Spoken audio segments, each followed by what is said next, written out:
Have you ever caught yourself lying to yourself about what you really want?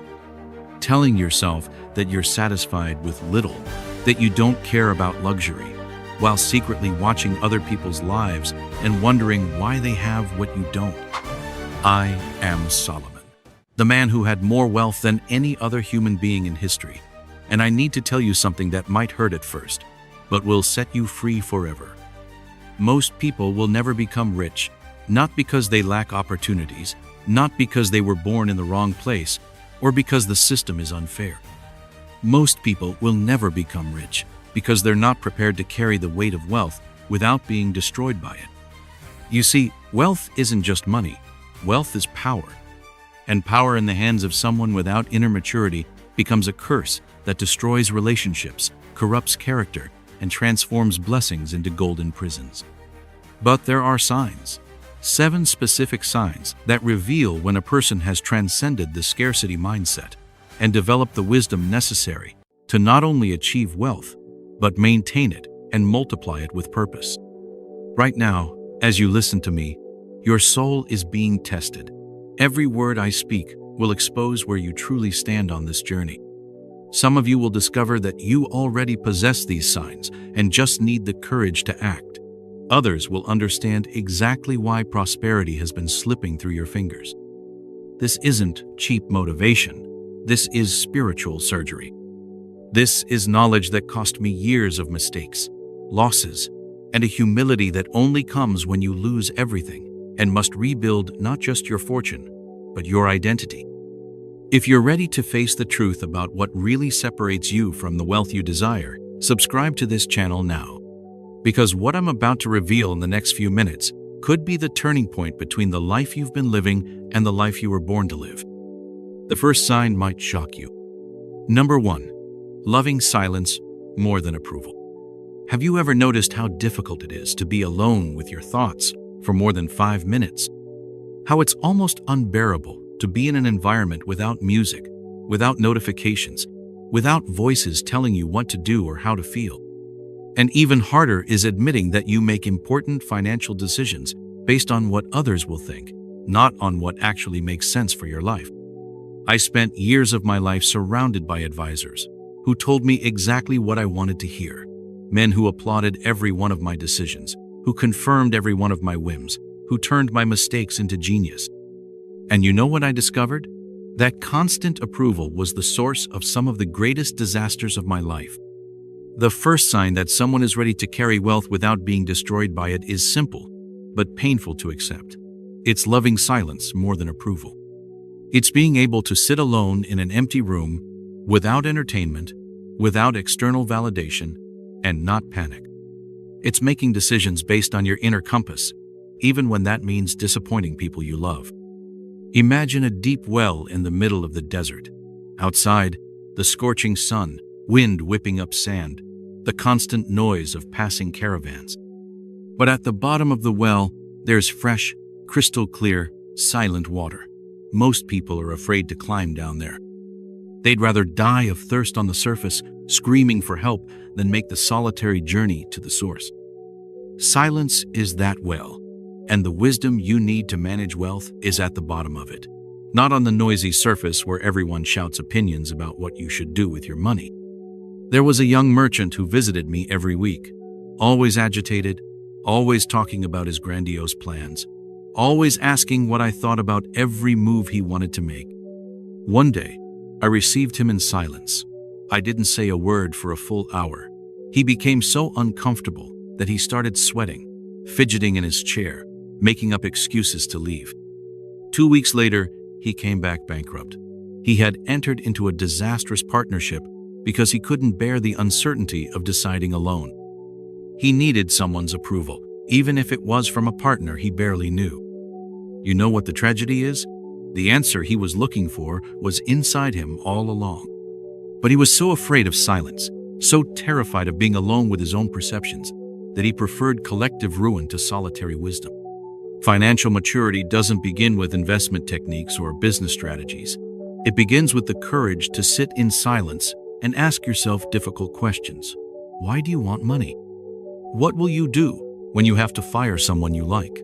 How will you react when friends start asking for loans? What will happen to your marriage when you earn 10 times more than your spouse? These questions don't have ready answers on Google. No digital influencer can answer them for you. They can only be answered in solitude, in silence, in brutal honesty with yourself. Gold screams, it shines, makes noise, calls attention, attracts crowds, but wisdom whispers. And if you haven't learned to hear whispers, if you can only process information when it comes in shouts and applause, you're not ready to manage anything significant. I remember a time when I made the most difficult decision of my reign. I had to choose between maintaining popularity or doing what was right for the kingdom. All my advisors told me to choose popularity. The people will love you, they said. Your approval ratings will soar. But in the silence of dawn, alone with my conscience, I knew that this decision would destroy my people in the long run. It was a solution that worked in the short term, that generated immediate applause, but that planted seeds of destruction for future generations. I chose the silence of wisdom over the applause of the crowd, and it was one of the loneliest decisions of my life. But it was also the one that taught me that true leadership, true prosperity, true power can only be exercised by those who are not afraid to be alone with their convictions. Here's what you need to practice today. Turn everything off. Phone, music, television, notifications. Sit in a comfortable chair and stay in absolute silence for 15 minutes. Don't meditate, don't pray, don't plan. Just observe your thoughts, your anxieties, your fears without judging them. If you can do this without panicking, without seeking distraction, without inventing an emergency to get you out of there, you've taken the first step toward being ready for real wealth. If you can't, you've just discovered why money has been slipping through your fingers. Because wealth is responsibility, and responsibility requires solitary decisions. And solitary decisions can only be made by those who love silence more than approval. The question that won't leave you alone is this: are you willing to disappoint people you love to make the right decision? Or do you still need everyone to like you, to feel secure? Your honest answer will determine whether you're ready for the next level or if you still need to mature in the school of silence. Number 2, desiring wisdom more than profit. Do you know the difference between a rich man and a prosperous man? The rich man has money. The prosperous man has discernment. And this difference will determine whether the wealth you achieve becomes a blessing that multiplies or a curse that depletes. I've seen men win lottery fortunes and lose everything in 2 years. I've seen brilliant entrepreneurs build empires and destroy them with a single arrogant decision. I've seen heirs turn generational wealth into ashes in a decade. And you know what they all had in common? They had money, but they didn't have wisdom.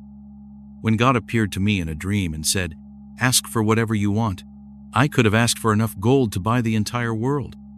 I could have asked for invincible armies, palaces that touch the heavens, power to conquer all nations, but I asked for something my advisors thought was madness.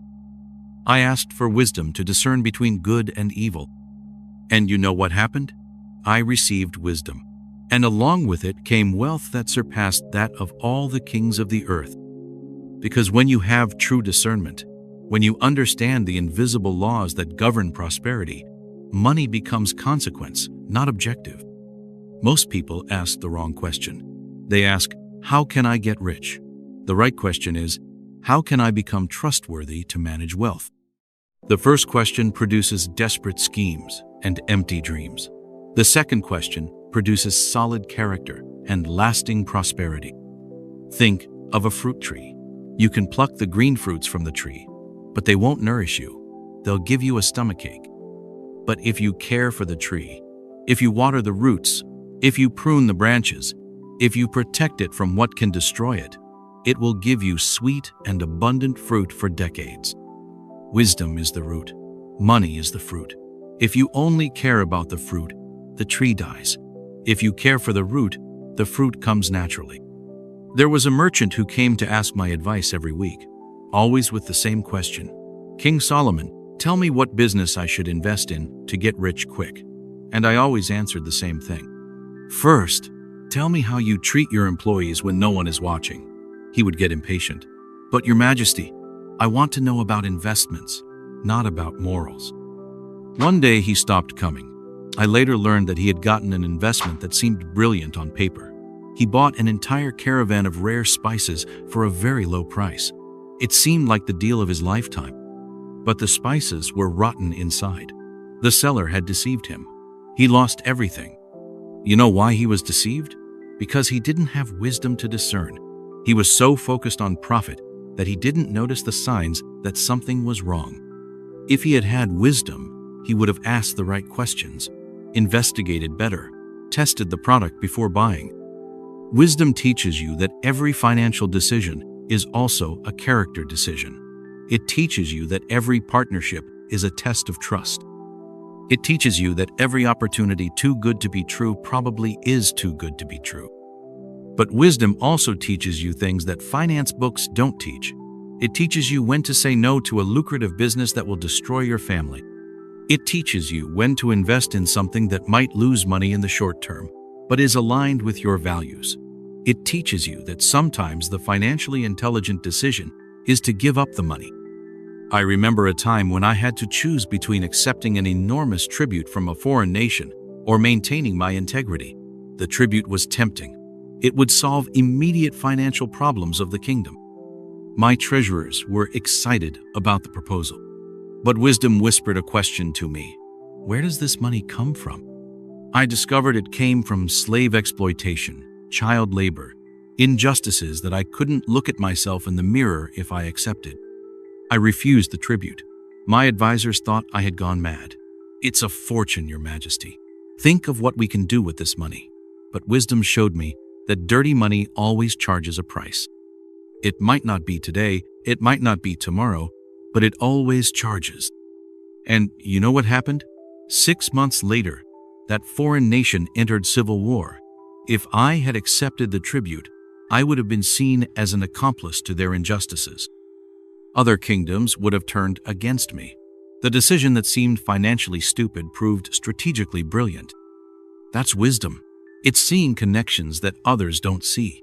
It's understanding that everything is connected. It's knowing that your reputation is worth more than any amount. It's comprehending that integrity is the most valuable asset you can have. Wisdom teaches you that money without purpose is poison. It teaches you that wealth without responsibility is a curse. It teaches you that power without wisdom is guaranteed destruction. Here's what most people don't understand. The universe is constantly testing whether you're ready for the next level of responsibility. And the tests don't come with labels. They come disguised as temptations, shortcuts, opportunities that seem perfect. If you're always choosing quick profit over wise decision, you're failing the tests. And as long as you keep failing, the universe won't trust you with greater responsibilities. But if you start choosing wisdom, if you start asking the right question before every financial decision, if you start valuing character over money, something magical happens. You start attracting opportunities you didn't even know existed. People start trusting you with bigger deals. Creative solutions start appearing for problems that seemed impossible. Because when you have true wisdom, you don't need to chase money. Money chases you, not because you're greedy, but because you've become trustworthy. Not because you want to get rich at any cost, but because you've demonstrated that you can manage wealth responsibly.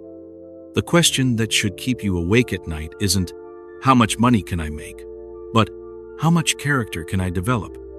Because in the end, your character is the only asset no one can take from you. And it's the only asset that will determine whether the wealth you achieve will bless your life or destroy it. So, the next time you're facing a financial decision, stop, breathe, and ask, what would wisdom do here? Not what would give more profit, not what would be faster, not what others would approve of. What would wisdom do? Your ability to answer that question honestly will determine whether you're ready for true prosperity or if you still need to mature in the school of life. Number 3, not idolizing comfort. Do you want to know what was the most dangerous period of my life? It wasn't when I faced enemies. It wasn't when the kingdom was at war. It wasn't when I had to make decisions that could cost lives. It was when I had everything, when all my desires could be satisfied with a simple snap of my fingers. I had 700 wives and 300 concubines. I had vineyards that stretched beyond the horizon. I built gardens so beautiful they seemed like pieces of paradise on earth. I had musicians who played melodies that made the heart weep with beauty. I had food that kings from distant nations traveled months just to taste. And you know what I discovered?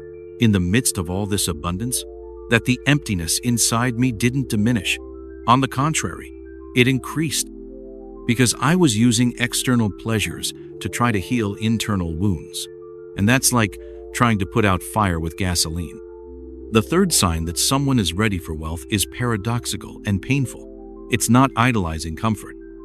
It's understanding that money doesn't heal trauma, doesn't solve self-esteem problems, doesn't fill the hole of abandonment, doesn't erase the pain of rejection. Money amplifies who you are. If you're empty inside, money will amplify that emptiness. Think of an infected wound. You can cover it with the most expensive bandages in the world.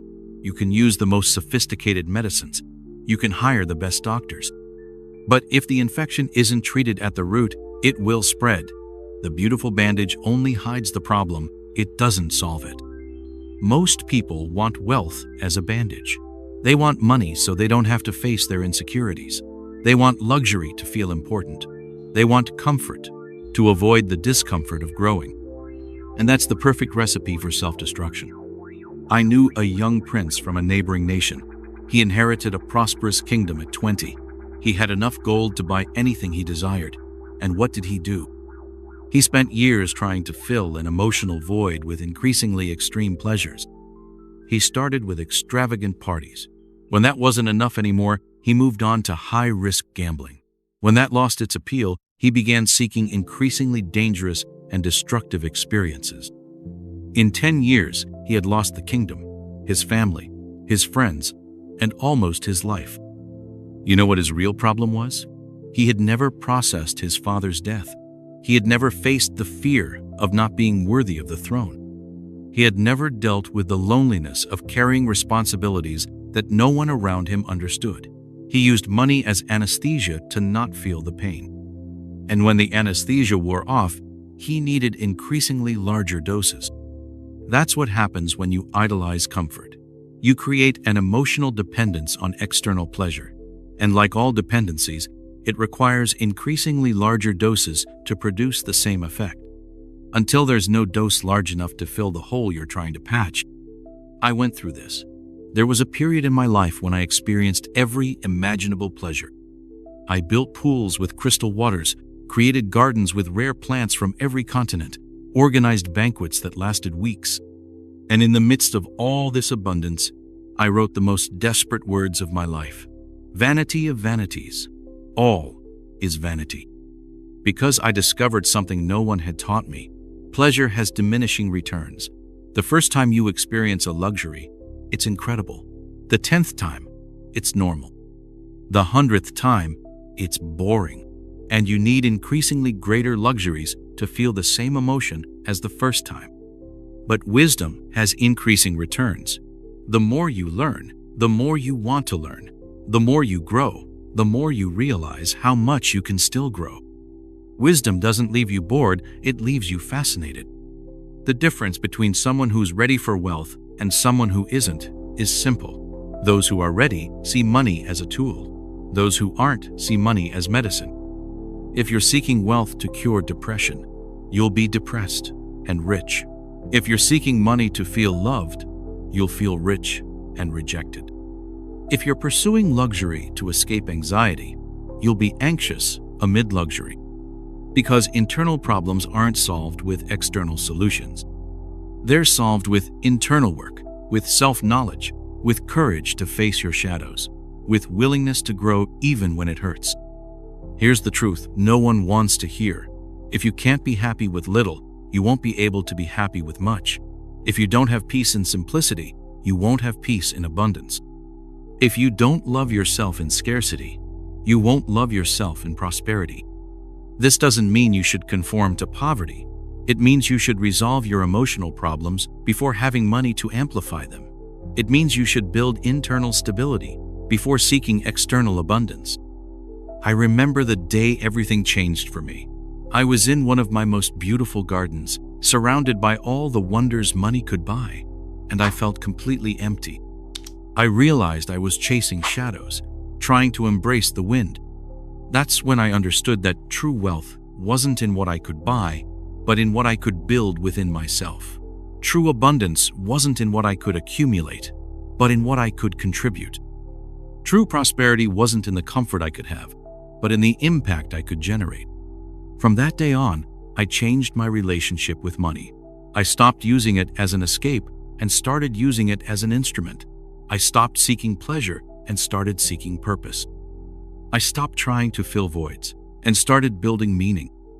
And you know what happened? Paradoxically, I began to enjoy simple pleasures more. A meal shared with true friends became worth more than all the extravagant banquets. A deep conversation became more satisfying than all the expensive entertainment. The sunset became more beautiful than all the works of art I could buy.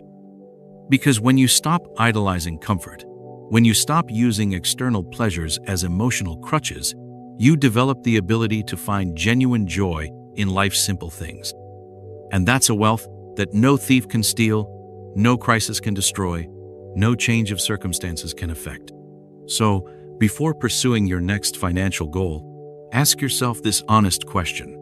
Am I seeking money to solve what emotional problem? If the answer is any form of to feel better about myself, you're not ready yet. First, do the internal work. Face your fears, process your wounds, build solid self-esteem, develop clear purpose. When you can be whole in simplicity, then you'll be ready for prosperity that won't destroy you. Because wealth in the hands of someone emotionally stable is a blessing that multiplies, but wealth in the hands of someone emotionally dependent is a curse that spreads. Number 4, knowing how to say no to what you want now. Do you know what was the most ambitious project of my life? It wasn't conquering territories. It wasn't accumulating gold. It wasn't forming alliances with other kingdoms. It was building a temple. And this project taught me the most valuable lesson about wealth that any man can learn. Patience is the most powerful asset you can possess. When God gave me the vision of the temple that should be built, I could have started immediately. I had resources. I had workforce. I had authority to mobilize the entire kingdom. My advisors pressured me, "Your Majesty, why wait? Let's start tomorrow." But wisdom whispered something different to me. First, prepare everything perfectly. I spent 7 years just gathering materials, 7 years organizing every detail, selecting every craftsman, planning every stage. My enemies laughed. "Solomon is getting old. He's lost the courage to act." But I knew I was making the smartest investment of my life. I was investing in patience. The fourth sign that someone is ready for true wealth is perhaps the most painful of all. Knowing how to say no to what you want now to have what really matters later. It's understanding that impatience is the silent killer of all great dreams. Think of a seed. If you dig up the seed every week to see if it's growing, it will never become a tree. Growth happens in the dark, invisible, silent. And if you don't have patience to wait, you'll destroy exactly what you're trying to create. Most people treat money as an immediate result. They want to plant today and harvest tomorrow. They want to invest on Monday and get rich on Friday. And when that doesn't happen, they change strategy, change method, change dreams. They never give anything enough time to work. I knew a young merchant who had a brilliant idea for a business. He came to me full of enthusiasm, explaining how he would revolutionize commerce in our kingdom. The idea was really good. But when I asked how much time he was willing to invest to see results, he said, 3 months, maximum. 3 months, to revolutionize an entire sector of the economy. I tried to explain that great changes take years to consolidate, that he would need patience to build reputation, to educate the market, to refine the product. But he was convinced he had found a shortcut. 6 months later, he had given up. "It didn't work," he told me. "I'm going to try something else." And he left chasing the next get-rich-quick scheme. 20 years later, I saw another merchant implement exactly the same idea, but with patience. He became one of the most prosperous men in the kingdom. The difference between them wasn't intelligence, it wasn't resources, it wasn't opportunity, it was patience. One wanted to harvest before planting. The other was willing to plant knowing the harvest would come in its season.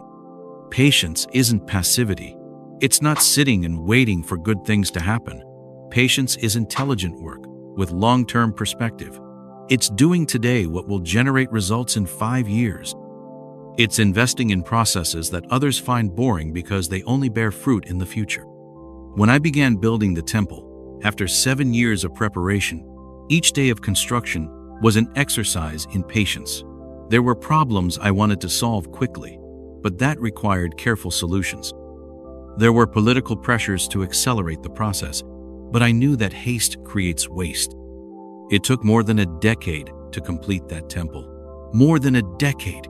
During this time, I saw other kings build entire palaces, quick constructions, impressive ones that generated envy in neighbors.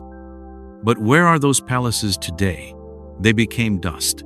And where is the temple I built with patience? It became one of the wonders of the ancient world. Because patience isn't just a moral virtue, it's an economic strategy. When you have true patience, you can make investments that others can't make. You can wait for opportunities that others give up waiting for. You can build relationships that others think take too long to give returns. Impatience is expensive. It makes you accept bad conditions because you want immediate results. It makes you sell low because you can't wait for recovery. It makes you leave promising partnerships because the first months are difficult. It makes you change strategies every week because you want to see visible progress constantly. But true wealth is built over time. It's the result of small, intelligent decisions repeated consistently over years. It's compound interest, not just in money, but in reputation, in relationships, in knowledge, in experience. I remember a time when I had the opportunity to make a deal that would triple my wealth in 1 year. It was tempting. All my financial advisors were excited. "Your Majesty, it's the opportunity of a lifetime." But something bothered me. When I investigated more deeply, I discovered the business depended on questionable practices. It wasn't completely dishonest, but it was on the edge of ethics. I could justify it. I could find excuses. I could close my eyes to the uncomfortable details. But wisdom asked me, "Is it worth staining your reputation for short-term gain?" I said no. It was one of the most difficult decisions of my life because the money was real, the opportunity was unique, and everyone thought I was being overly careful. 2 years later, the scheme collapsed. Everyone involved lost not only the money invested, but also their reputation. Some never recovered. If I had participated, I would have gained a lot in the first year, but lost everything in the second. Patience saved me from destruction that seemed like prosperity. Here's the truth that will change your financial life forever.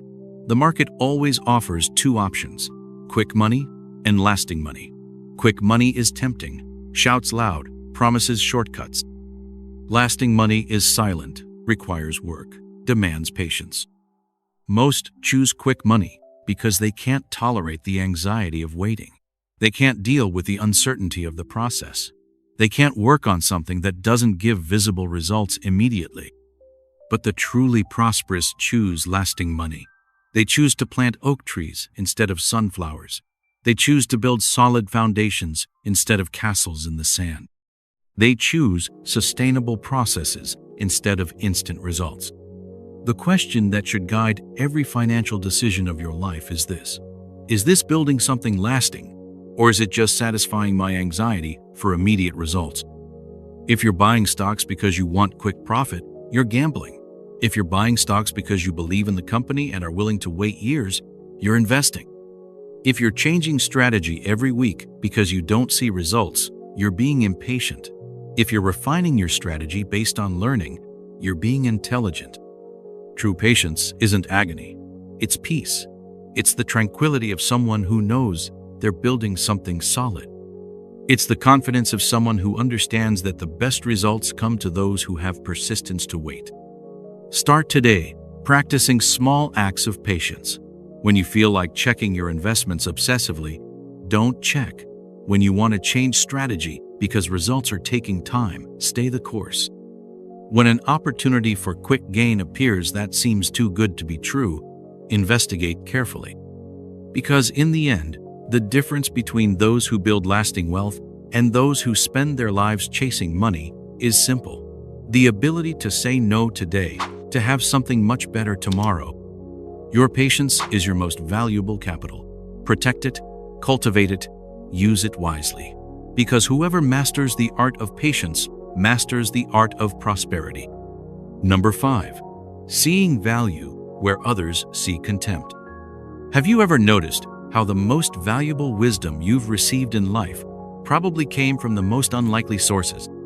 Not from the most respected university professor, not from the most famous book, not from the most popular guru. It came from someone no one took seriously, from a casual conversation, from a situation you weren't even paying attention to. There's a story few know about my reign, a story that completely changed my vision of where true value resides. There was a small city in my kingdom that was being attacked by a powerful army. The inhabitants sent desperate messengers asking for help, but I was busy with matters I considered more important. The city was doomed. The invading army was far superior. The inhabitants knew it was a matter of days until total destruction. But there was a poor man in the city, a man no one respected, whom everyone despised, a man who lived on the outskirts, whom people avoided, who was considered crazy by the neighbors. This man had an idea so simple it seemed stupid, so obvious it seemed insignificant. He proposed a strategy that saved the entire city. With his despised wisdom, he defeated an entire army without spilling a drop of blood. And you know what happened after the city was saved? No one remembered him. No one honored him. He returned to his anonymous life and died forgotten. The 5th sign that someone is ready for true wealth is the ability to see value where others see contempt. It's understanding that life's greatest opportunities frequently come disguised as small, devalued things, ignored by the crowd. Think of a gold nugget in the middle of mud. To unprepared eyes, it's just another dirty stone. You can pass by it 1,000 times and not notice anything special. But to those with trained eyes, to those who understand what to look for, it's a treasure that can change an entire life. Most people only recognize value when it's already obvious, when it's already shining, when everyone's already talking about it. But at that point, value is no longer an opportunity. It's just confirmation of what everyone already knows. I knew a young man who worked in the palace stables. No one paid attention to him. He was just another servant among dozens. But I noticed something others didn't see. He had a unique way of communicating with horses. He didn't just care for them, but understood them in a way I had never seen. My military commanders were always complaining about the difficulty of training war horses. It was a slow, expensive, frustrating process. Many horses simply didn't adapt to the battlefield. This represented an enormous loss of resources for the kingdom. I decided to give the young stable boy an opportunity. My advisors laughed. "Your Majesty, he's just a servant. What could he know about training war horses?" But I had learned to value wisdom independent of its source. In 6 months, that young man revolutionized our cavalry. He developed training methods that reduced time by half and doubled efficiency. He became the most respected master of horses in the entire region. Other kingdoms sent delegations to learn his methods. The difference between him and the others wasn't formal education, wasn't social status, wasn't political connections. It was the ability to see possibilities where others saw only problems. It was the skill to find solutions where others only saw limitations. That's what separates those who build lasting wealth from those who spend their lives waiting for the next big break. The truly prosperous don't wait for obvious opportunities. They create opportunities from what others consider trash. How many times have you already despised an idea because it seemed too simple? How many times have you ignored an opportunity Because it didn't have enough glamour. How many times have you let a valuable person pass by because they didn't have the titles you expected? Wisdom taught me that real value rarely announces its presence. It doesn't come with fanfare, doesn't come with marketing, doesn't come with crowd approval. It comes whispering, disguised, humble, waiting for someone with eyes to see. I remember a merchant who offered me a partnership that everyone considered ridiculous. He wanted to create a communication system between distant cities using carrier pigeons. My advisors laughed. "Your Majesty, this is child's play. What kind of serious business can be done with birds?" But I saw something they didn't see. I saw the value of fast information. I saw the commercial possibilities of whoever could communicate news before others. I saw the strategic potential of a communication network that no enemy could easily intercept. We invested in the ridiculous idea. In 2 years, we had the most efficient communication network in the region. We could know about commercial opportunities, political changes, weather conditions, days before our competitors. This advantage translated into profits that paid for the initial investment hundreds of times over. While other kingdoms were still sending messengers on horseback, we had information flying through the skies. While others lost opportunities by arriving late, we arrived first. All because of an idea that seemed silly, proposed by a man no one took seriously. The lesson is clear. The world is full of carrier pigeons disguised as insignificant ideas. It's full of stable boys disguised as unimportant people. It's full of gold nuggets disguised as common stones. But only those who have developed enough humility to consider that value can come from anywhere can see them. Those who understand that titles don't guarantee wisdom, that appearance doesn't determine potential, that size doesn't indicate importance. Here's what you need to practice starting today. When someone brings you an idea, don't ask first, "Who is this person?" Ask first, "What's interesting about this idea?" When you find an opportunity that seems too small, don't discard it immediately. Investigate if there's something there that others might be missing. When you meet someone new, don't judge by their job, clothes, or car. Listen to what the person has to say. Observe how they think, how they solve problems, how they treat other people. Frequently, the most valuable people are also the most underestimated. This doesn't mean accepting anything that comes along. It means developing discernment to separate genuine opportunities from tempting illusions. It means training your eyes to see real potential amid much superficial noise.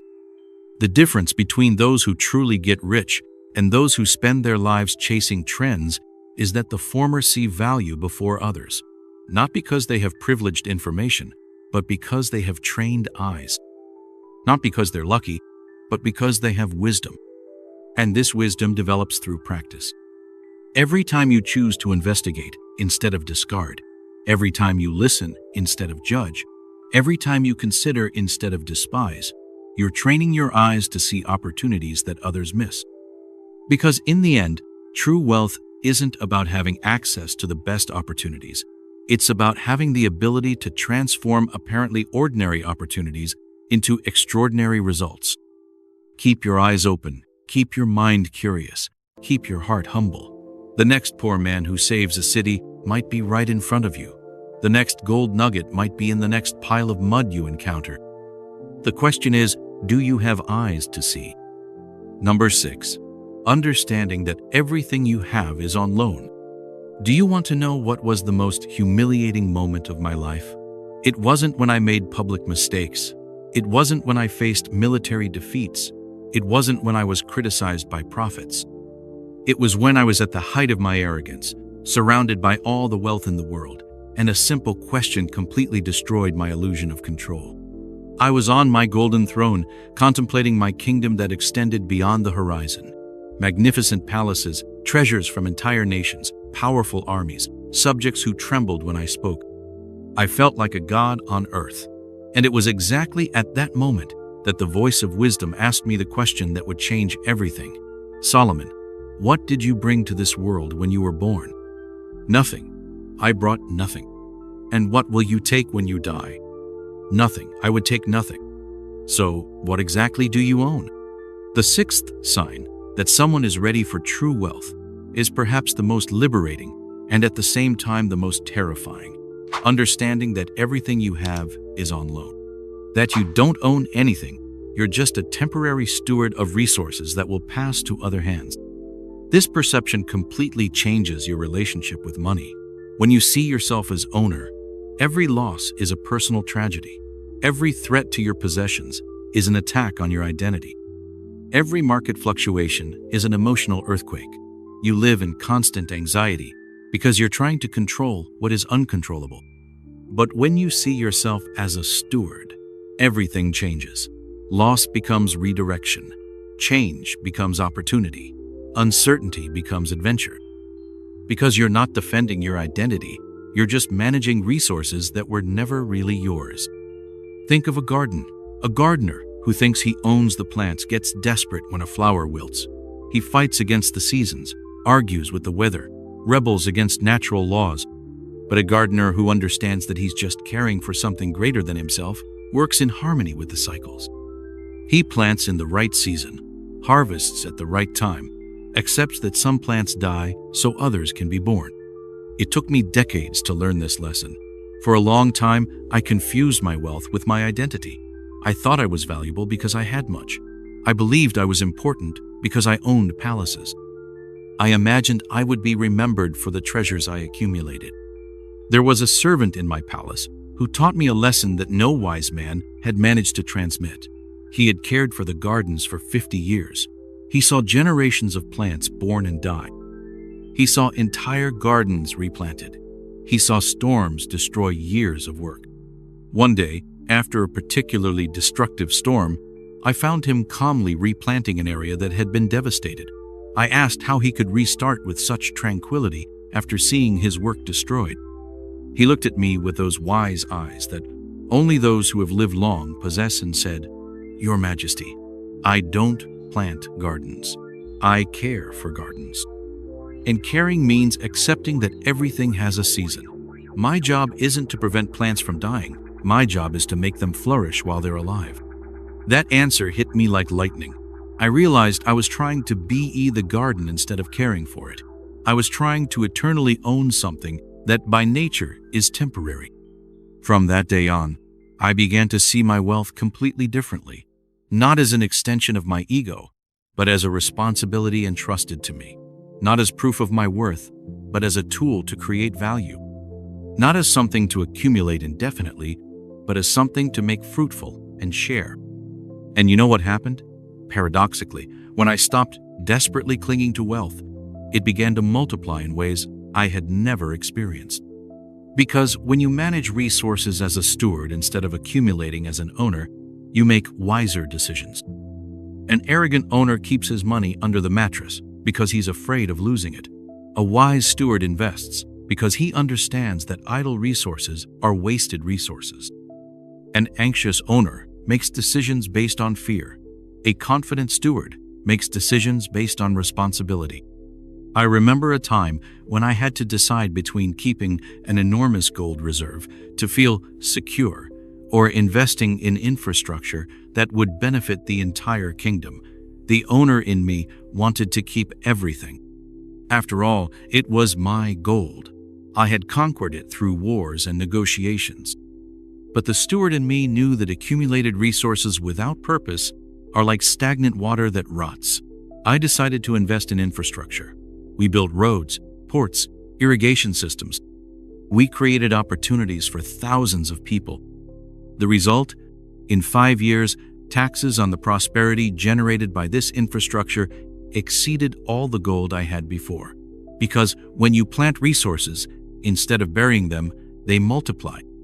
The stewardship mentality isn't just beautiful philosophy. It's intelligent economic strategy. Stewards think long-term because they know they'll give account. Stewards invest wisely because they know wasted resources are betrayal of trust. Stewards share generously because they know divided abundance is multiplied abundance. But the ownership mentality is short-sighted and destructive. Owners think only of today because they believe tomorrow is theirs by right. Owners accumulate obsessively because they confuse quantity with security. Owners hoard selfishly because they believe sharing is diminishing. Here's the truth that will revolutionize your financial life. When you treat money as divine loan, you become worthy of receiving increasingly larger loans. When you demonstrate you can manage small amounts well, the universe trusts larger amounts in your hands. But when you treat money as personal property, when you cling to it with closed fists, when you use it only for your own pleasure, you demonstrate that you don't have maturity to manage anything significant. This doesn't mean you should give away everything you have. It means you should use everything you have wisely. It doesn't mean you can't enjoy your prosperity. It means you should enjoy it with responsibility and gratitude. The practical difference is enormous. When you see financial loss as an attack on your identity, you panic, make desperate decisions, commit expensive mistakes. When you see the same loss as redirection of resources you are managing, you stay calm, analyze options, learn from the situation. When you see an investment opportunity as a chance to increase your wealth, you might become greedy, take irresponsible risks, harm other people. When you see the same opportunity as a chance to manage well resources entrusted to you, you evaluate carefully, act with integrity, consider impact on other people. The greatest benefit of understanding that everything is on loan is freedom. Freedom from constant anxiety of protecting what you own. Freedom from desperate need to accumulate more to feel secure. Freedom from comparison with others, because you understand that each person is managing different resources. Start today practicing the stewardship mentality. Every time you make a financial decision, ask, if I were managing this for someone I trust deeply, what decision would I make? Every time you feel anxious about money, remember, this doesn't define who I am. It's just something I'm temporarily managing. Because in the end, the only thing we truly possess is the character we develop and the impact we generate while managing the resources that pass through our hands. And when you understand this deeply, when you live this consistently, you'll discover that you've become worthy of managing wealth you never dreamed possible. Because the universe entrusts its greatest treasures only to those who have proven to be faithful stewards of what is small. Number 7. Praying for discernment and acting with courage. Do you know what the most dangerous prayer anyone can make is? It's not asking for wealth. It's not asking for success. It's not asking for protection. It's asking for discernment. Because when you truly receive discernment, it comes accompanied by a terrifying responsibility, the obligation to act on what you see, even when it costs dearly.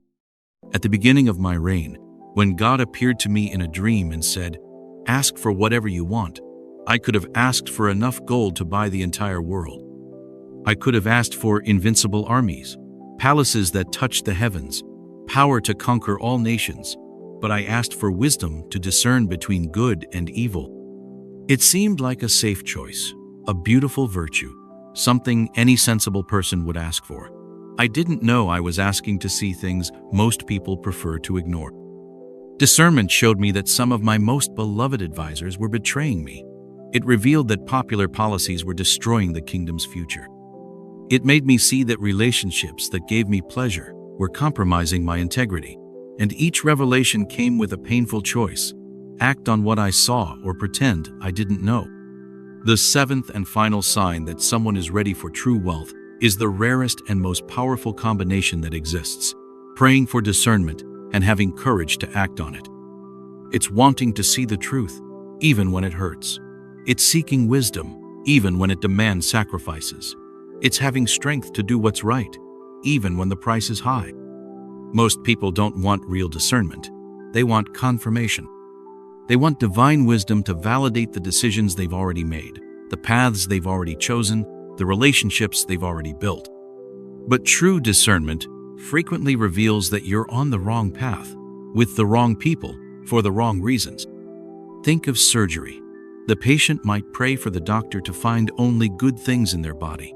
They might hope that all tests show perfect health.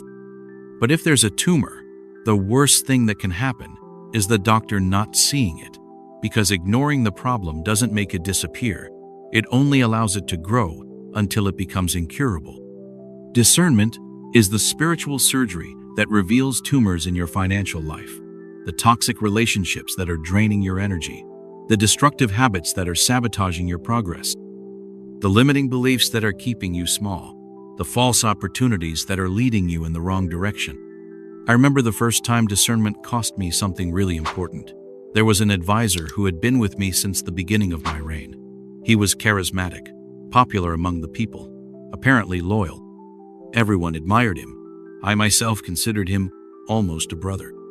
But discernment began showing me subtle signs, small inconsistencies in his stories, decisions that seemed to benefit him more than the kingdom, alliances that didn't make strategic sense, information that leaked from private meetings. For months, I fought against these perceptions. I wanted to be wrong. I invented excuses for the behaviors that bothered me. I rationalized the signs my intuition caught. Because recognizing the truth meant losing someone important and facing a very complicated situation. Until discernment showed me something I could no longer ignore. He was preparing a coup, not against me directly, but against policies I considered fundamental for the kingdom. He was articulating a coalition to pressure me into changes that would benefit only a small group of wealthy people. At that moment, I had two choices. I could pretend I didn't know and avoid confrontation. Or I could act on what discernment had revealed, knowing it would cost an important relationship and create powerful enemies. I chose courage.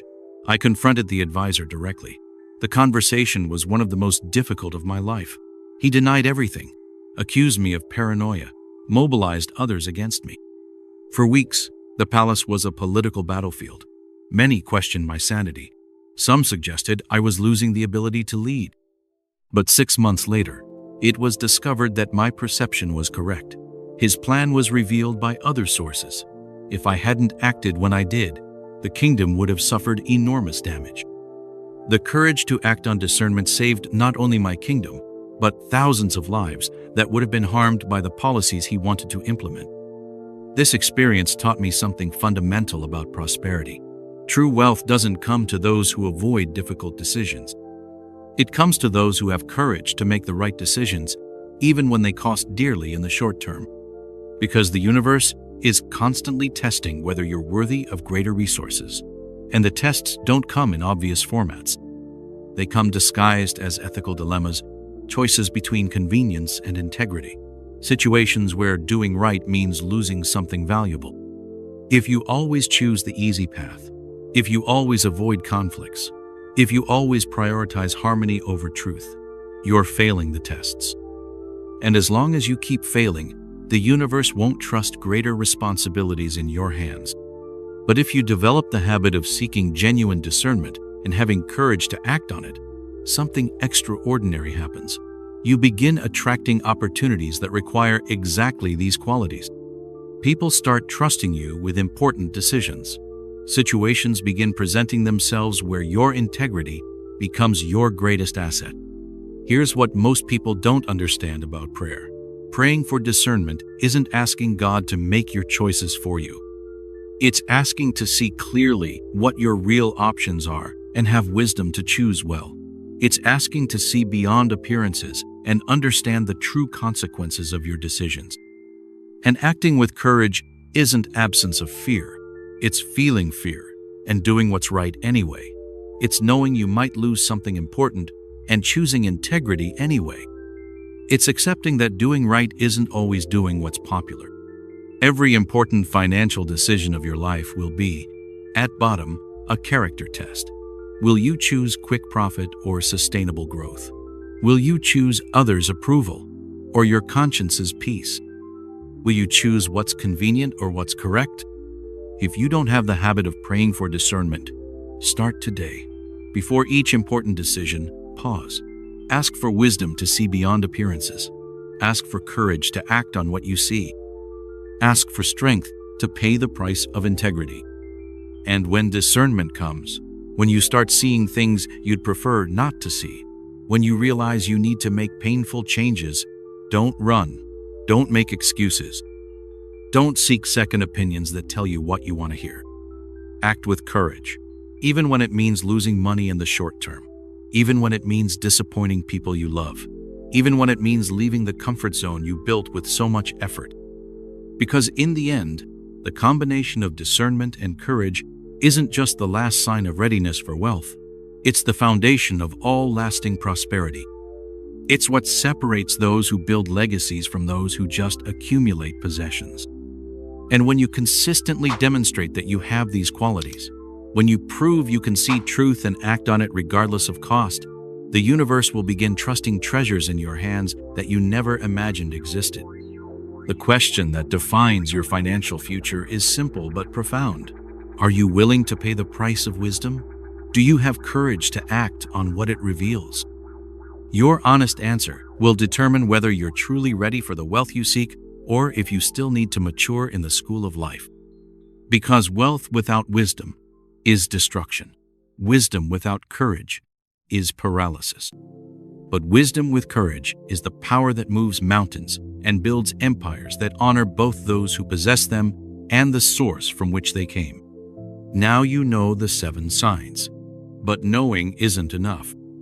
The difference between those who transform their lives and those who just collect information lies in the courage to look in the mirror of the soul and ask the question few have courage to ask: how many of these signs do I really possess?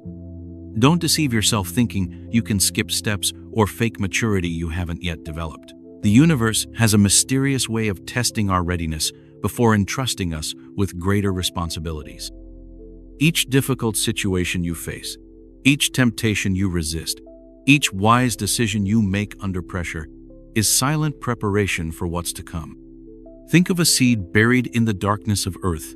It doesn't question why it must stay in the dark, doesn't complain about soil pressure, doesn't despair because it can't see light. It simply does the invisible work of growing, trusting that when it's ready, the surface will naturally open to receive it. Your journey toward true prosperity is exactly like this. It's not about forcing doors or burning through stages. It's about doing the necessary inner work until you naturally become someone for whom wealth is consequence, not objective. And while you do this work, while you develop each of these signs in silence, while you build character that can sustain abundance without being corrupted by it, know that you're not alone on this journey. Subscribe to this channel to continue discovering the invisible laws that govern true prosperity. Because your soul already knows the answer to the most important question. You're not here just to accumulate wealth. You're here to become someone worthy of receiving it, managing it, and multiplying it for the good of everyone around you. And when that happens, you'll understand that true wealth was always who you became in the process of achieving it.